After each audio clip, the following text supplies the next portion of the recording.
June is Pride Month on The Experience, and we're celebrating our friends in the LGBTQ plus community. Join us June 5th and 6th as we kick off our Pride Month celebration with Experience Pride, a 2-day event featuring creators from the community as well as allies and friends. And then stay tuned all month as we continue our celebration of Pride. Only on The Experience, comics, culture, and sales.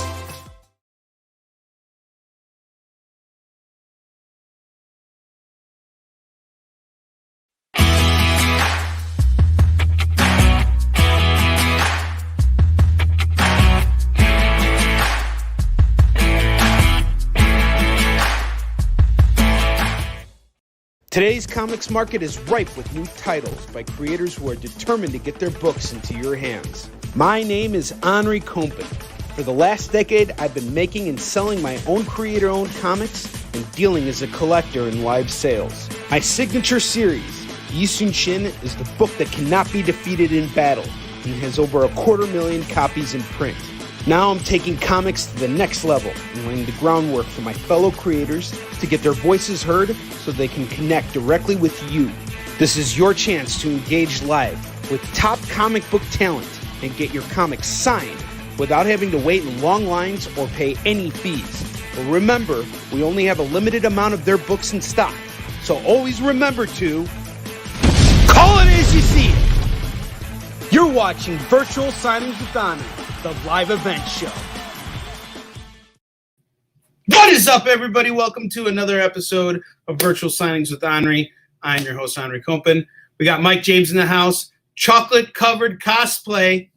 Finally catching a live show. That is fantastic. Thank you so much for being here. I love it. Thank you. And I love it from, I love when we get attention from people from YouTube and outside of the Facebook platform, because that just shows we're growing, and I love that. Thank you so much, everybody. And of course, everybody who's been following us on Facebook, we love you guys too. You guys are the OGs. You guys are part of the OG crew. So appreciate you guys. Thank you so much for being here. Now, today's guest is someone that I think is extremely essential to the creator-owned comics community, the independent scene. He is the advocate. And I don't think independent comics would be the same without him. Now, the last time I had him on my show, it was on my network, and I ordered a bunch of books from him, and they nearly sold out. I have just a few of them left in stock today. Now, here's the deal. Anybody who buys anything, once we sell through whatever it is that he has here that I have left, everything's going to him, the creator. So today is an excellent opportunity to call it as you see it. And without further ado, it is my great pleasure and honor to bring Mr. Rob Anderson back onto Virtual Signings with Onrie. Welcome back, my brother. How you doing? Good. I heard that intro, and I was like, I want to meet that person. And then you said it was me, and I was like, oh, I'm let down. Actually, we've met before, but we met in 2019. So it was like, no, 2018. So it was like pre-COVID. I want to meet you like after COVID. Like now you're a big deal. Like once you start venturing outside of Florida, which is like the only state on the planet that allows conventions or has allowed conventions over last year, you're going to be a pretty big deal, brother. We'll see. There's going to be lines to see you. Yeah, not so far in Florida, I'll tell you that. But I am loving being back at conventions. You're not kidding. We're back out on the road already. We have a show next weekend we're going to be at. This weekend, I believe there are 2 shows going on, one in New Jersey. Actually, I know you know Chris Mad. He's there right now. Okay. He's at the Garden Fest. It's in Jersey. So it's like the Garden Fest thing or something like that. Like New Jersey never has a normal name for their shows. Yeah, they had like Asbury Park Convention. I was going to do that in 2020, but I'm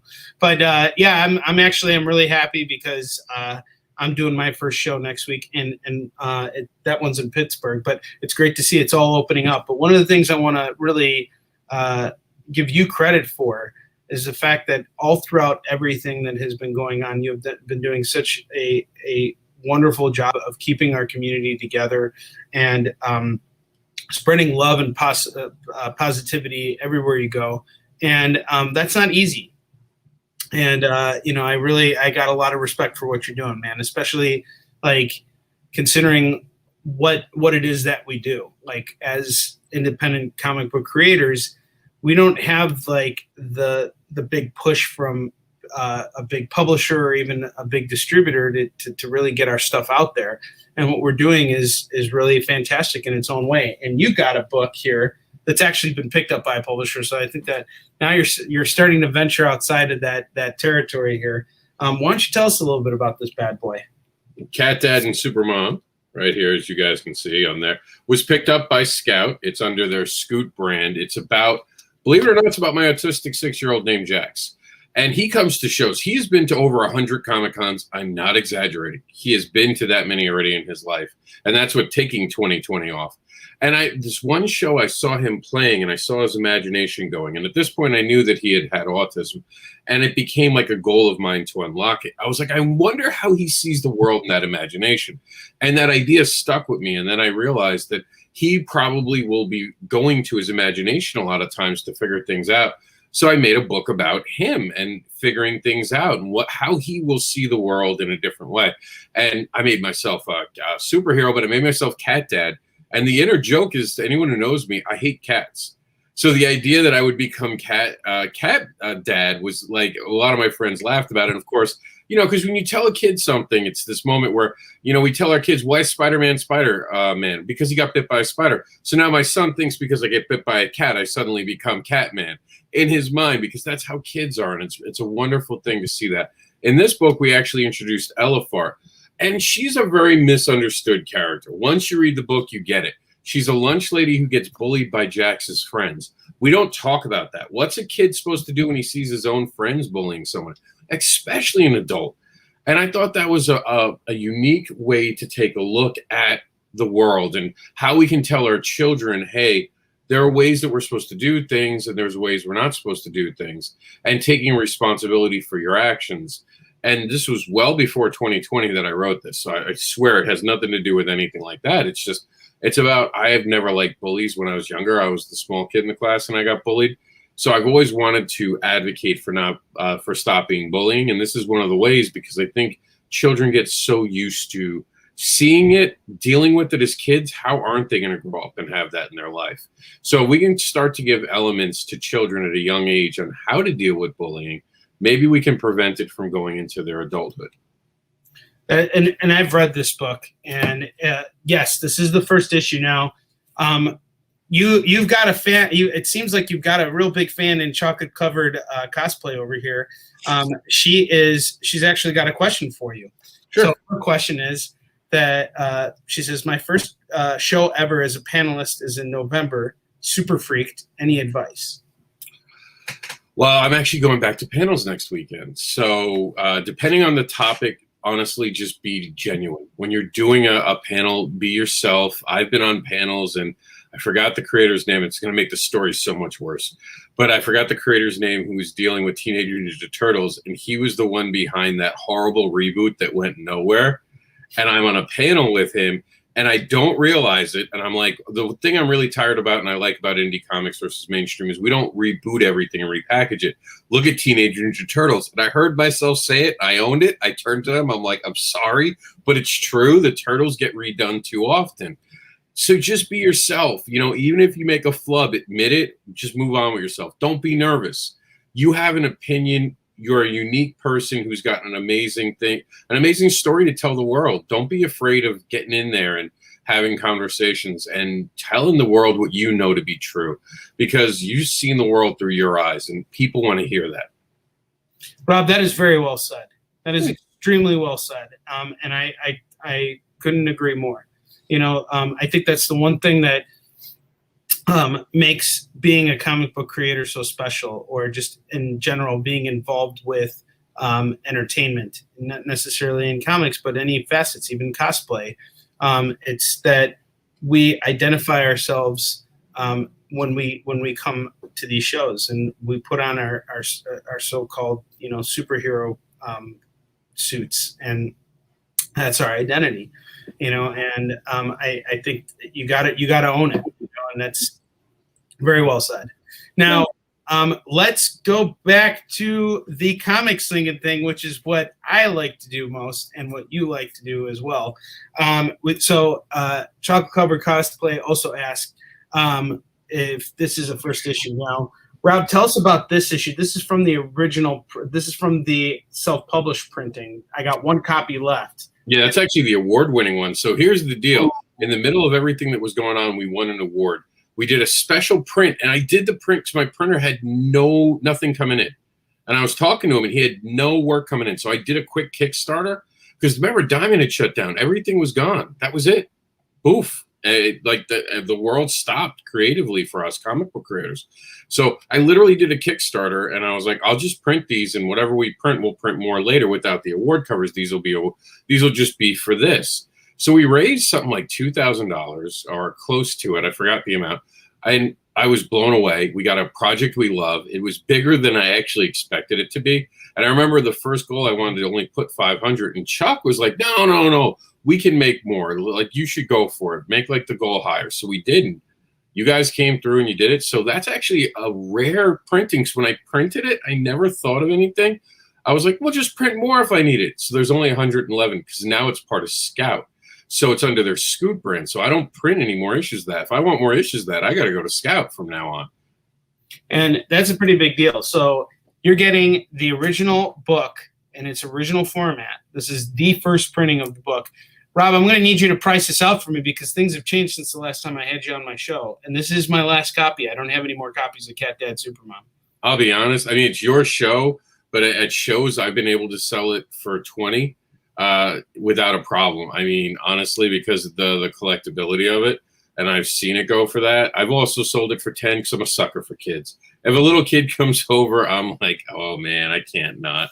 You know, like we saw it this last weekend. We were just at a show in Florida. This little kid touched the comic, and he was acting up and being like really rambunctious, grabbed the book, and suddenly was silent. Started flipping through. You saw he was sucked into that world. And that's why I create comics. That was it. Like, if I could hashtag why I create comics, that would be it. And I would show that moment to every human being, because if I can do that with people and get them to escape, I've begun to call myself an escape dealer. That's what I do. I deal out escapes from the world. So I give you a place to go where you need to just let your mind rest and enjoy a different world. Well, Rob, I just want to let you know that Chocolate Covered Cosplay has called it as he sees it. We are going to do this not at 20, not at 10. We're going to do it at 15 because I want you to have this. And another thing that we failed to mention, is that Chocolate Flavored Cosplay actually has an autistic child as well. So I think that this is a really great thing here, and this is what virtual signings is all about, folks. It's helping you guys connect with each other and hooking that up. So I got you on that.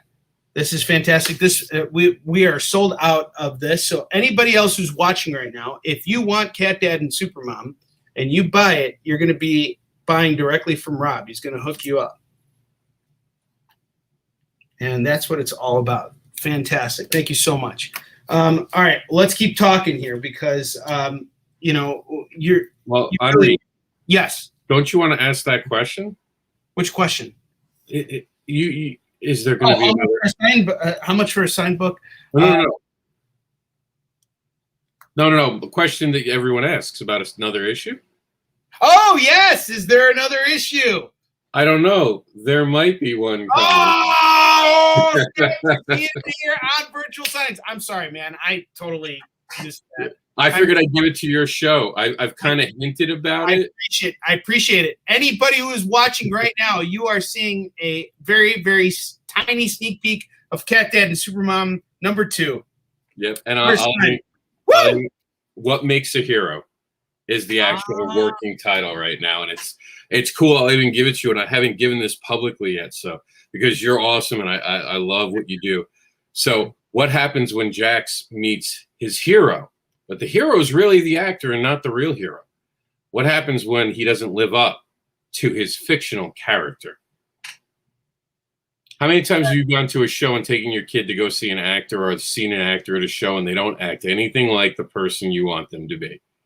So it centers around that, and it talks a lot about character versus fiction and even what inspires a character. So far, the early reviews, I always do beta reads. People are loving it. They're digging it.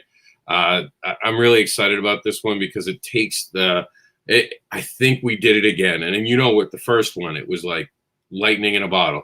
So the second one had to be, the second one had to be same par, like, but this one just came out of me, and I was like, I really want to write that, and I really think the audience is going to enjoy it. And we may have something to talk about on Father's Day on Kickstarter.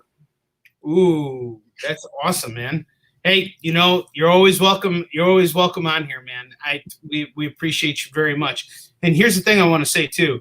What I loved so much about Cat Dad and Supermom was its tenderness.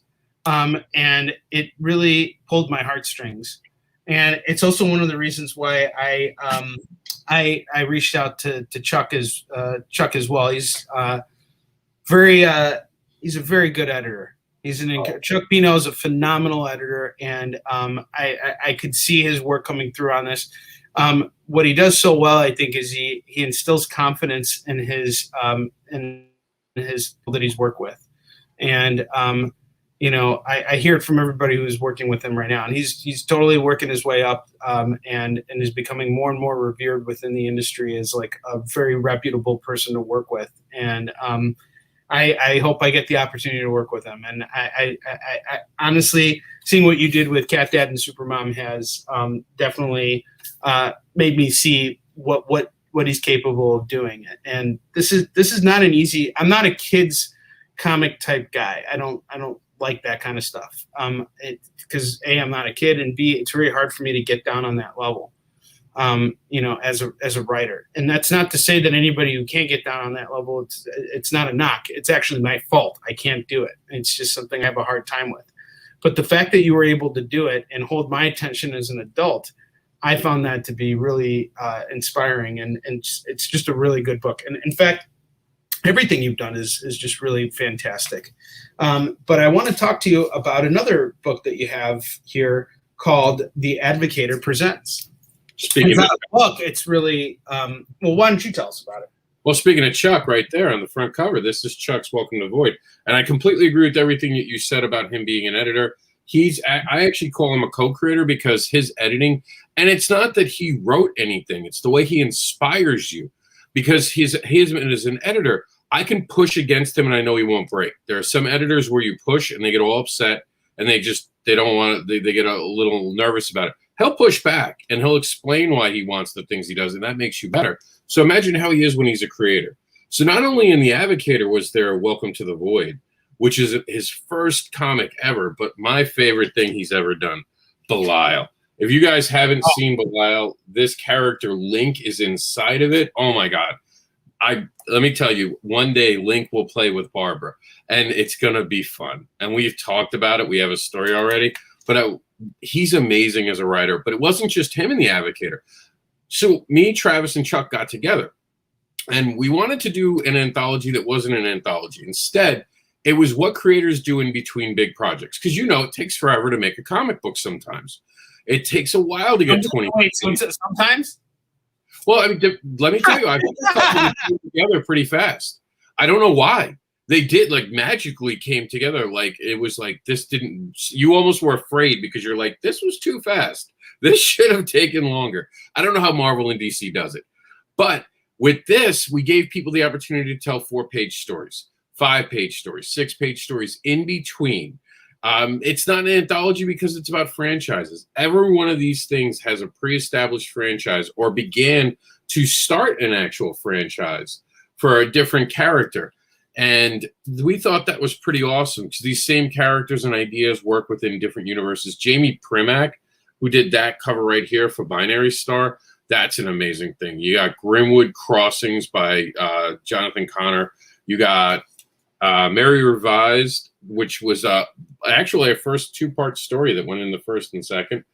Modern Testament right down here by Frank Martin. And there's Travis Gibb there with not Broke Down Yet. So this is actually a prequel, the prequel. And I think he wound up putting it in a collection, but not in the main run yet. And that was just issue number 1. Every issue has 6 stories, with, of course, Mary Revised. She has the 2-part story. But it's the second part of her story. But we have different creators. We had creators from all over the world joining us, Canada, outside. We even had Travis Gibbs' Reaper's story, which is, I think, one of his best written things that's underrated. Yeah. And what we have here is I just have one set of these. I have the winter edition, the fall edition, and the Monster of a Cosplay crossover, which actually features one of Rob's premiere stories, Barbara Unleashed, which, Rob, I'm sure you would love to talk about that. Feel free to do so, but we got to make sure that, because we're on the EXP right now, we got to make sure that the language is very, very PG. I can tell in PG. I know you can. I'm just letting you know so that we got the heads up. And also, real quick before you jump into that, chocolate covered cosplay. Absolutely, we would be more than happy to answer any questions you have. Rob particularly is fantastic at that. If you friend either of us on Facebook or Twitter or Instagram, whatever the case is, Rob he puts himself out there for comic book creators, people who have questions all the time, particularly with Kickstarter and everything. I'm also live on the air with my shows as well, so you can hit us both up with anything you need. We are here for you all the time. All right, sorry. No, it's okay. And by all means, do reach out. Anything. I run Comic Book Advocates, and I'm associated with comicbookschool.com. So I do double duty trying to help all the different creators, because I never had the help that I needed to start. And I always like to help people get the help I never had. So I don't think there's this horrible mentality that, well, if I suffered, then everyone else who comes next has to suffer. No. Imagine if that were true, we'd still be going to the bathroom outside in wooden boxes. You're supposed to make things better as we go on. And Barbara Unleashed, and to tell it in a PG manner, it's like 50 Shades of Grey. And if an adult had written it that knew what they were talking about, it explores people who don't necessarily have the same tastes, shall we say, with ice cream. They don't just like vanilla. They like different flavors. How do you like that for being PG? No, that's perfect for PG, actually. I think that's fantastic. And what I really love about the Advocator Presents is the ultimate sampler for what you get in independent comics. And on top of that, you got some first appearances here. Mr. Pino's ears are burning. What's going on, brother? Good to see you. We got Chuck in the house right now. Someone must have told him that we were talking smack about him. How is it that all you creators know when people are talking smack about you? I don't know when people are talking smack about me. Probably, I don't. Probably because no one does. Chuck, I never talk smack about unless he's here. It's not fun if he's not here. I mean, he has to be in the room to talk smack. Yeah, no, Chuck's awesome. He did a great job. He was the editor on all three of the Advocators. This was really a project. Oh, there we go. And I believe we're doing all three of these for 15, right? That's fine by me. That works. I mean, they're great books, 32 pages plus for each book. Like I said, you get all together, you're getting over 100 pages. Easy over 100 pages, because one of them was like 30. I think it was 40 pages was our last one. The Belial one is the favorite. Notice I don't talk about my own stories in there. And one of the stories I had that we didn't even really get to talk about was that crossover story that I had where you saw Barbara on the cover. That had also C.B. Zane did the art for that. Talk about artists to work with that it's on your bucket list here. Monster of a Cosplay, that cover right there. So check this out. That's actually Into the Suck. And it was Keith Thomas, who unfortunately we lost to stomach cancer a couple of years ago. And he talked about a cheerleader for independent comics. He was it. He inspired a lot of my positivity when I first started. And I felt, because when you first start, and Onrie, you know this, no one opens the door for you. I'm not going to say they slam it in your face, but they ain't holding anything for you. You got to earn your keep. And no, we're seeing, like, especially like last year, like we talked about in 2020, we had a couple people pop up who didn't really respect the fact that you got to earn this, right? You got to come into this industry and you got to play nice. It doesn't matter. You got a problem with someone, you got to eat a lot of it. You just got to smile and go about your way. Like, no one wants to hear big drama stuff. And he was one of those people who would always be like, hey man, just don't take it serious, just keep going. So to be able to do something in The Advocator, which advocated for his story, a promise I made him when he was literally on his deathbed, I can't tell you what a dream come true that was. CB Zane did an amazing. Seeing my character drawn by CB Zane was amazing alone, but being able to continue to advocate for him, and we just inducted him into the Independent Creators Hall of Fame, which we don't call it the Independent Creators Hall of Fame. We call it the Hall of Creators, as it should be called. And that is part of our awards show, and we're so excited. He joins, actually, Will Eisner. He joins Brian Polito, who we inducted this year. So and Roland Mann is there, Steve Colin is there, Buddy Scalera from Comic Book School is there. So, like, comics like these things aren't just stories for you guys. For us creators, there's hidden stories with everything that we do. There's part of our life. Remember I was saying just earlier in the program, we only tell the story we're going to tell. No one can tell it the same way. That's why when we see these people rip people's stories off, they never come out the same way, because only you can tell your story. And that's what this is, creators telling their stories in a format that's unique. I don't know if you've ever, I'm sure you've written shorts, but for those watching, I don't know who's written a short, but a comic book short is not exactly easy. No, it's not actually. And land. Yeah, you gotta combine you gotta fit it all into a very tight knit space. I did that with the Tales from the Crypt story that I had published, and it's hard. I mean, you got 8 pages, and you got to tell a story with the beginning, middle, and end, and make everybody care about the characters and the story. All the same rules apply, but to answer your question, Chocolate Covered Cosplay, we do everything PayPal. And if you just follow the instructions at the ticker right over here, you will, just send me everything, and then I'll take care of you from there, and I'll have you in our database. And I want to give credit to Travis too. Travis really put the teams together. He was the guy who went out and found these creators.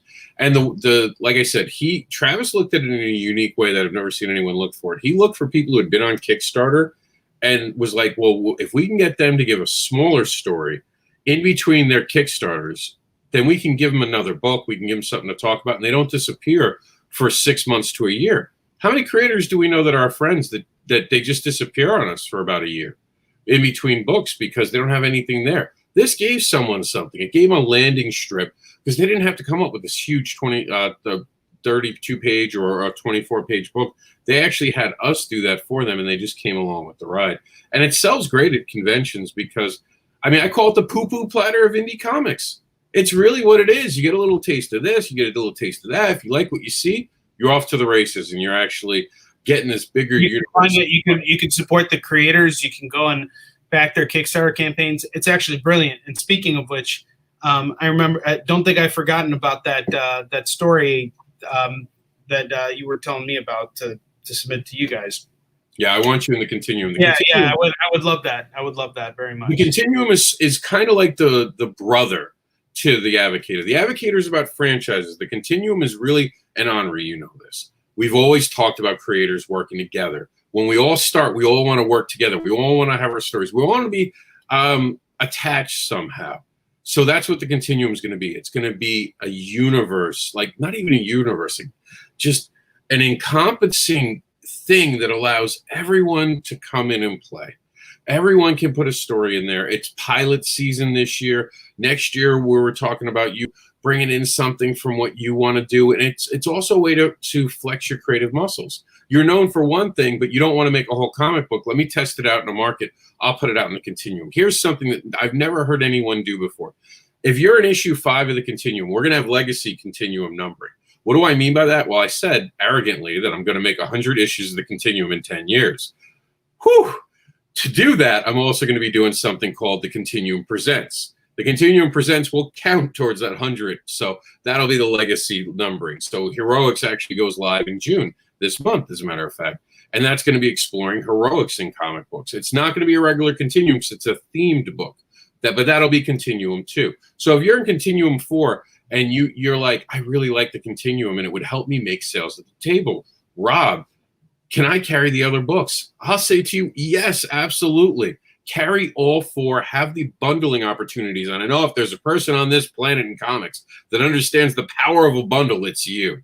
And how having that bundle changes the dynamic of a show. So, it absolutely does. And a new creator could show up. It's everybody's work out there. Yeah, and a new creator, think about it, could show up to a show with just, what, 2 books maybe 1 book? But instead of just showing up 1 book, they have their book, they have the Continuum, and every other Continuum they have. They now have 5 books on their table. So they're just not trying to make table with 1 book. They have 5 books to try to table up. And how do we sell it? I don't care about secrets. We don't do secrets at Continuum.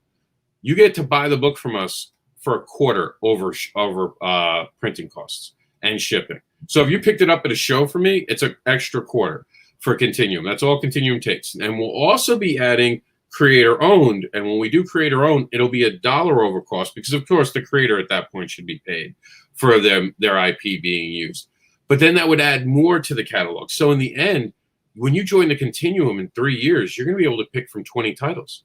So if you're a brand new creator, this will start someone's ability to have a show. It's like a publisher. I know other publishers who do that, but I've never heard of someone doing it just for being involved in an anthology series, because we're not really an anthology series. We're a lot more, and now you're seeing why. This idea is bigger. We have poetry in the first book. We have a unique way. I'm telling a story uniquely, and I'm going to give you a kind of exclusive here, and I haven't even talked about it. We're going to announce it. My sister created a character called Gothic Blue. The artist he had some personal stuff, and he crawled into a bottle, and I don't even know what happened to him. Didn't finish the project. But I had this beautiful art. So it wasn't supposed to be a long story. It was only supposed to be 6 pages. He left on finishing page 3. So I was like, damn, what can I do? I chopped it up, and I'm going to tell this story. Remember how video games were back in the 90s, where you get a giant frame, and it would tell the story under it? I love that. Ninja Gaiden, 1 through 3, that had the best story. I love the story of that game. I was that's what I'm going to do. Talking with Chuck about that. He's like, yeah, I didn't play the story for that. It's actually, or I didn't play that game for the story, but it actually had a good story. It was just really hard. And so I think everybody didn't want to pay attention to the story because they just had such a hard time beating the game itself. But the story was actually really great, and that was where I would say that was where we really started to first see story development in video games. Yeah, Castlevania 2, right around the same time, because I love that. You get that image and then the whole story. And I read the story. I'm dyslexic as can be, and I still love reading. And that's because of comic books. And that's why I have such passion for comic books, and I work so hard to advocate for them. But on top of that, I like doing unique things, because if you can't challenge the system, where's the fun? So every so often, I like to do these different things. Instead of taking losses, find a way to succeed. And I know that you understand that, especially what I saw you do in 2020. You don't get enough credit for being one of those guys who pivoted so hard, jumped right into it, and was like, I will not fail. And you found a way, and you're an inspiration for a lot of creators for what you did. I appreciate you saying that, man, because it was a pivot, and now I have to pivot. We always have to pivot, I think. Yeah. You were mentioning before about losing that one creator who was sort of like a mentor to you, and a couple of weeks ago I lost my mentor in comics, my writing partner, and I have to carry on with our series now. So I mean, we're always pivoting, I think, as comic book creators. That's what makes the game so hard. And what I was thinking about earlier is it really does take a lot of metal and might to be a comic book creator. A lot of people don't really realize how much, because this is a business that has the potential to be very lucrative, and can be very lucrative over time. But before you get there, you have to build it. If you build it, they will come, kind of a thing, And building it's not easy. There's always going to be challenges along the way, and there's always going to be hiccups and problems coming at you that are going to keep you from getting to where you want to go quicker. And I just think that what we all experienced last year, I think everybody's game has been upped. I mean, look, we all got. I was watching Brian K. Morris's show yesterday, and it's like he's got an intro. Chuck's got an intro. Chuck's got the best intro to his show ever. You know, he even mentions Canadian bacon in there. You know, like it's excellent. And I think we all what COVID has brought out in us is like the showmanship that we've always. And I'm going to ask you this question: did you ever feel going to conventions that like, man, if only I could film myself working like this. If only other people could see me doing this right now. Do you ever feel that way when you're at a convention? Kind of like when you're in your element? My good moments. Of course, yeah, and we all have bad moments too. So it's not to say that like not when I'm like every second. Yes. Yeah, not during the bad show where it's raining outside. They didn't promote it right. But I've actually man, I love going to shows. I stopped taking it serious. I understand every time I pay for a table, it's a risk. And like you said, you make the best out of it. I have re-lettered a book in a show. I still work at shows. I bring my laptop. I do writing. I do stuff. I'm constantly talking to people. And I found that like if I'm on my computer, I don't look bored anymore. Because when you're on your phone, people assume that you're doing something like watching a YouTube video. And I can actually run my site from my actual phone. Like I can do a lot of things, including StreamYard from my phone. And I'm one of those tech guys who love that. You're going to see QRC codes for me all the time. I was disappointed when QRC codes were going away because no one did it. One of the few good things out of 2020 is that QRC codes are now ingrained into our society. So if you're a creator, start using them, put them in your books. They're a great way forward. But what I also saw is people starting to level up. I think the comic book industry, I think a lot of people started getting this idea, and you've seen me say this, indie's not what it used to be because people kind of tried to sell indie. You know what I mean? They made it a brand. And I think a lot of creators were like, you know what? I don't just have to be indie. I don't have to talk bad about Marvel and DC. And I think you saw a lot of people rise up. Chuck did that. We were in the middle of everything was going on in 2020, and no one was doing a serious interview show. Even at the point, I wasn't doing a serious interview show because I was doing other shows with people. And I now have drawn back, and I think we're at a place where people don't want talking heads anymore. They want shows like this that are interesting, interactive. They can buy a book, they can do something, or they want short content. Like today, I recorded for the show I do, Freaky Friday. It'll be going live on YouTube without me. I already pre-recorded it. And it's going to be a 15-minute segment. It's going to be a 10-minute segment. They want bite-sized stuff. And we have to, like you said, evolve or die. Chuck does these great interviews where he deep dives into conversations. He really does. And even we're starting something with Continuum. We're doing, and I want you on it at one point, actually, because I'd love to pick your brain.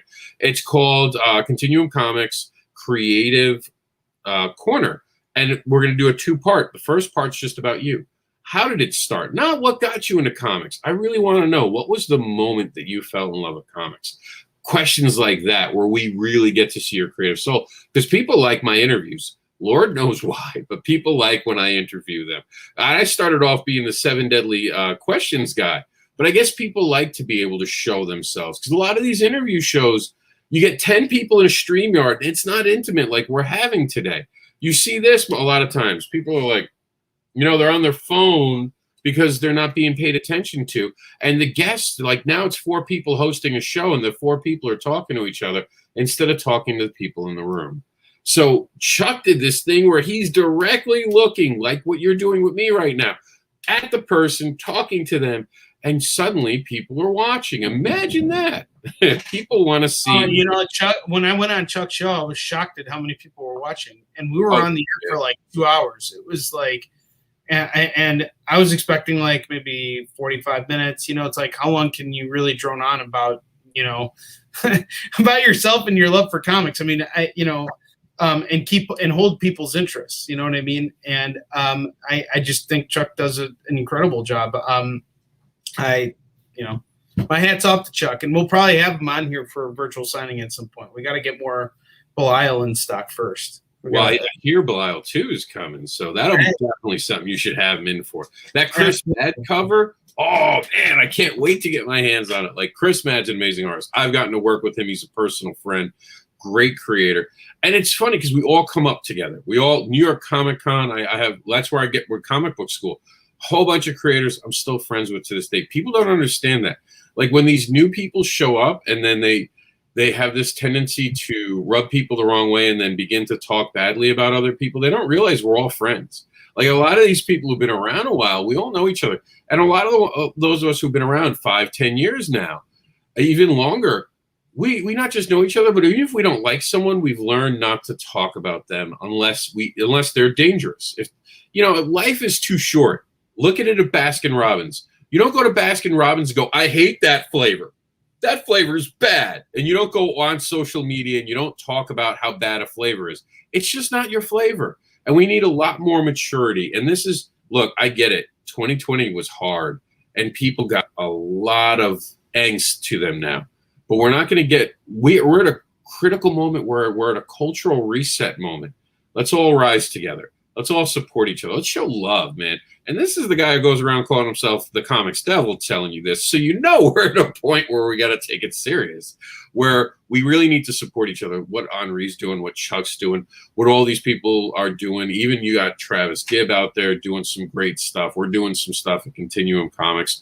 Second Sight is coming out of nowhere. You got Roland Mann over there with Silver Line. There are all these companies that are dying. Look at Image. Image is leveling up, working with Lego and 2 other companies to bring you brand new comic books. People are working together now in this industry. We don't see just Diamond anymore. We have competition with our distributors. Like you said, it has evolved. The entire industry has evolved coming out of this because they counted us out. They didn't even pay attention to us. No one cared how bad it was for us.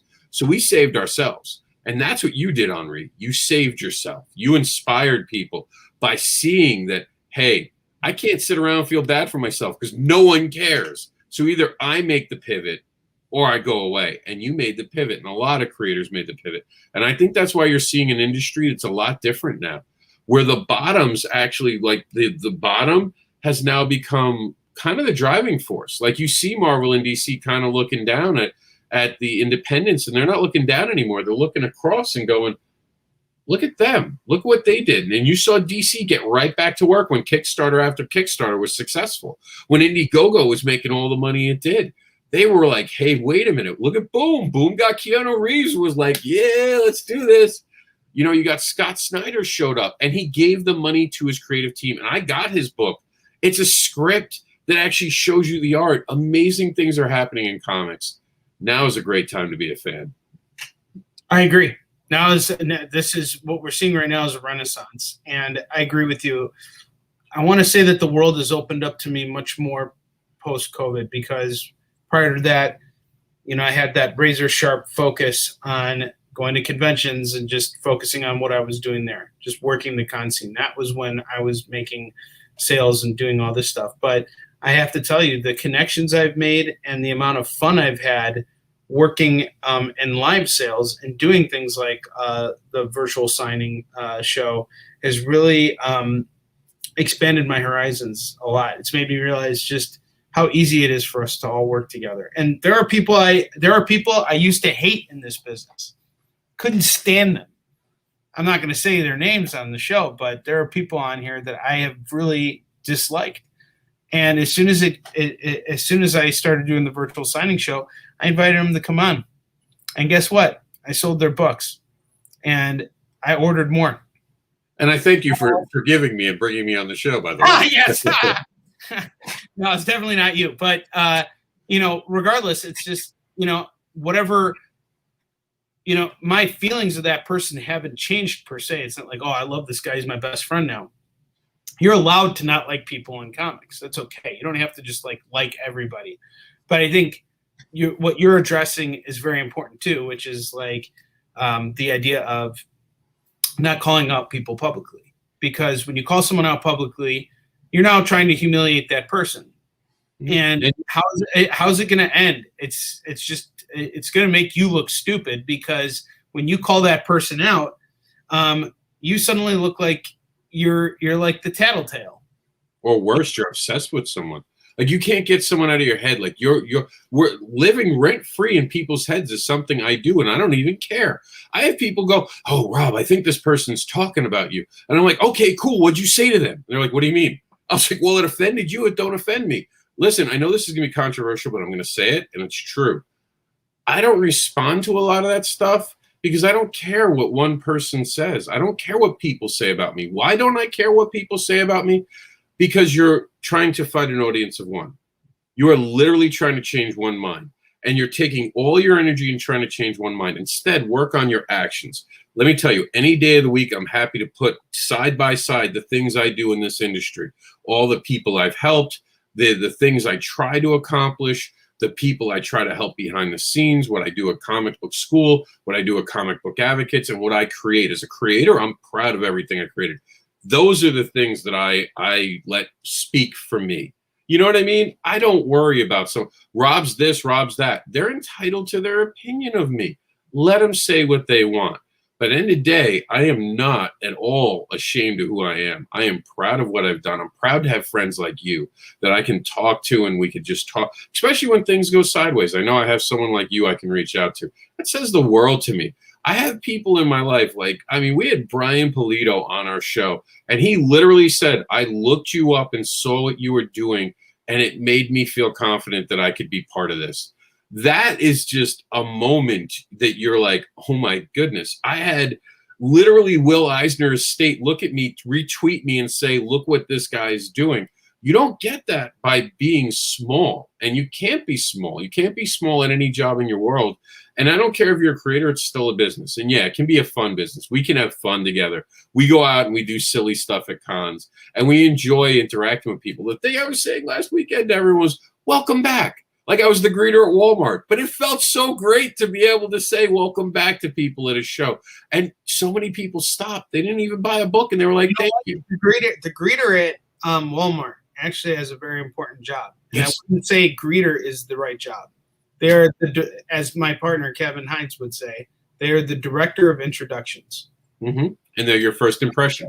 They're your first impression. Director of impressions, or director, I forgot what he said, but I'll have to ask him. But it's true.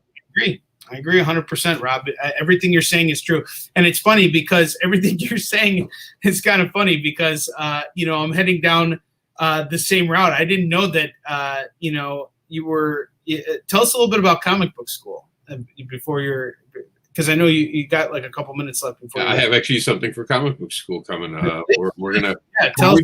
Howard Chaykin's doing an actual thing, and if you don't know who Howard Chaykin is, go to Google. That's your friend, and you'll understand why it's a big deal. So I'm definitely going to be there. That starts at 6. So Comic Book School, Buddy Scalera put this thing together. Does panels in New York Comic Con. I'm sure you're aware, but for those watching who aren't, they do creator connections. They actually show you how to take a script to a page.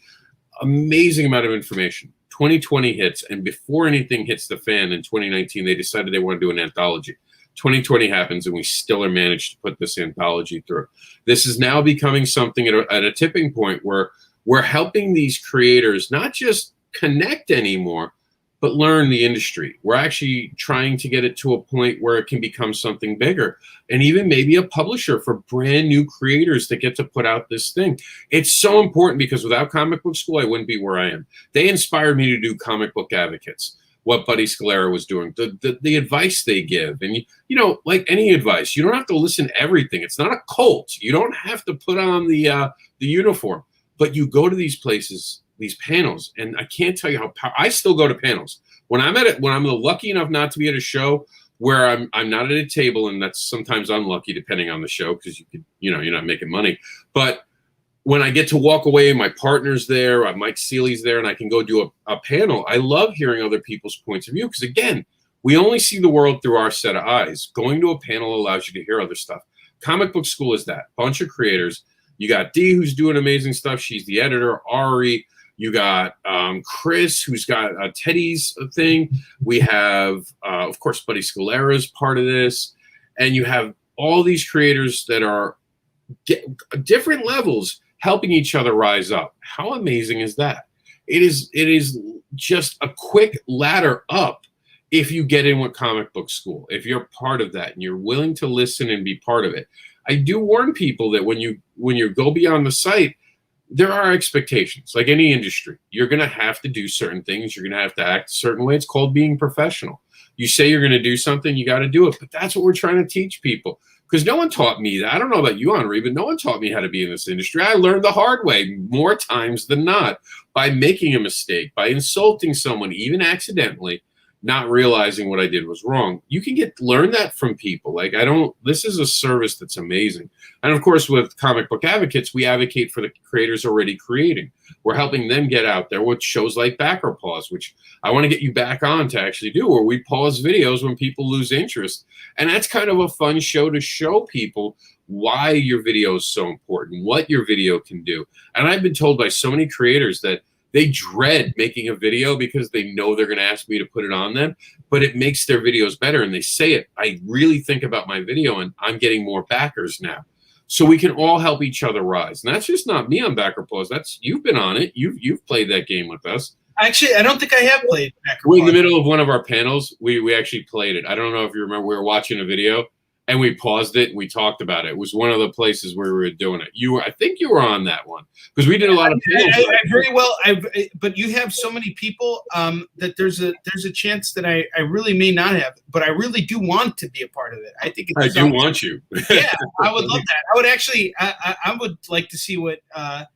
I need more feedback because I think Kickstarter is definitely not my platform. I mean, I've had successful campaigns on there, sure, but I don't feel like I've really hit the potential where I really want to be, and it's something like I want to say it, and sometimes kind of like not sure how to go about finding that help, because everybody's got the services and everything to help you. I can help improve your Kickstarter and help you raise more money, but it's like I don't want you to tell me how to do it. I want you to give me some ideas so that I can figure out how I need to do it. You got to own it. You're absolutely right. You got to do the work yourself. And I think that there are lots of different tools out there, but I'm very interested in Back or Pause. You and I have a lot of talking to do. Yep, absolutely. After this, I'm around. Speaking of talking, though, I do have to take my exit. Yes, absolutely. Rob, thank you so much. I appreciate you coming on here. Your stuff is sold out, so I'm also going to need to reorder and get more Barbara Unleashed, more Cat Dad and Supermom. I appreciate you being here so much, man. Thank you. Anytime, you know that. And anytime you need to promote or you even have questions about Kickstarter, look, the hardest thing, I'll leave everyone with this, and this is true, the hardest thing about being a comic book creator is that we constantly have to learn new stuff. I spent the last 2 days learning about hashtags. I hate hashtags. But you have to, now we're going back to where hashtags are now popular again. You have to be ahead of the curve. You have to know the algorithm's changing. You have to have a sixth sense to know Facebook is going to change things. Look at Facebook groups. Now you're not, a public group is going to have anyone be able to comment in it. So they're not even going to be membership groups anymore. That's just going to be your thread on your thing. So everything's constantly changing. And it's when we get together and talk to each other, we tell each other things. It's not sharing secrets. It's literally industry talk. And that's why it's so important what you're doing with shows like this, where we can talk about things and we just got to keep rising up together. I agree, man. All right, Rob is taking his exit because he's got to go, but I got you guys for another 4.5 minutes, and we're gonna chat with you guys. I'm gonna open up the floor to everybody else. Rob, thank you again. We appreciate it. Have a good afternoon. Good luck with everything. I'm gonna message you a little later. We do need to have a phone conversation. Anytime, my friend. All right, I will talk to everyone soon. Remember, go out there and create, because only you can create the story that's within you. I'll see everyone later. Take care, Rob. So Covered Cosplay said, how do you find Rob on social media? So Rob is on Facebook, and you can find him as Rob Anderson, and that's Andersin.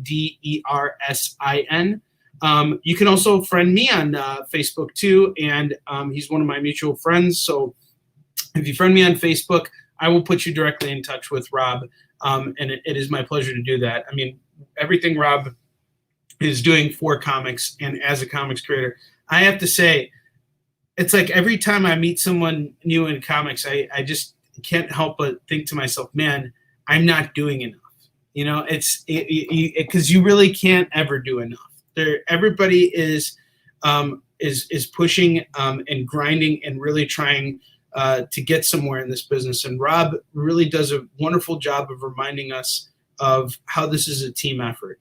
And in fact, I have to tell you, no one has shown me that this is a team effort more than the folks involved with the EXP and CBSN. Jen King, Jesse James, Kyle Northrup, my producer, who actually got me this slot. He's the one who brought me on this show. Why? Why are we helping each other out? Because that's what you do. That's how we grow together. And Jen King brought me on to CBSN. She saw that I was doing live sales. And when I first started, I didn't know what I was doing. It was baptism by fire, and you just learn, and then you try and get better, and you just got to keep going, and you're going to make mistakes. You're going to say things sometimes that you wish you hadn't said, but you got to just play it off with with some flair. So Mike's asking how Warline's going. Mike, I am glad you asked that question. I'm actually starting to really iron things out with it. I spoke with Chuck about Warline because Warline was originally supposed to be a project that David Anthony Kraft was going to edit for me. And it was really my project where I kind of really wanted to take the helm of writing and still plan to do that. So Warline is coming together. I've kind of put it off for a little while, but now I'm going to kind of switch gears a little bit now that I've kind of set things up with my live sales shows. I'm going to kind of transition and start making more time for writing. And so I'm going to remove one of my virtual sales shows during the week so that I can focus on shipping, because I'm doing everything myself and make time on more times throughout the week so that I can actually start moving forward, because we got an issue of Eastern Shin that we gotta finish up. And there's just a lot of stuff that I want to start focusing on as a creator, because time is ticking. It's not even that time is money. Time is just ticking, and we're not in control of how much time we have. And I want to get my projects out there, and that was something I was thinking about last night. I remember when I first started out in this business, I really wanted to, I was looking forward to the day when I would have a completed project, and I did. I completed my grandfather's story, Mark's A Tale of Neglect. And I'm really, now that I can look back on it in that point and say, hey, I did get that book out there. That's a very powerful feeling. So if you're a creator looking to get stuff out there and jump into this business, do not hesitate. Jump on in. Thank you so much, Jen. I appreciate you saying that. This next Yisun Shen book is going to rock your socks. It's going to be a big, big show. All right, we got 10 seconds left. I love you guys so much. I will be back on the air next week with an incredible creator. I have stocked up on his books. I will see you guys later. Take care.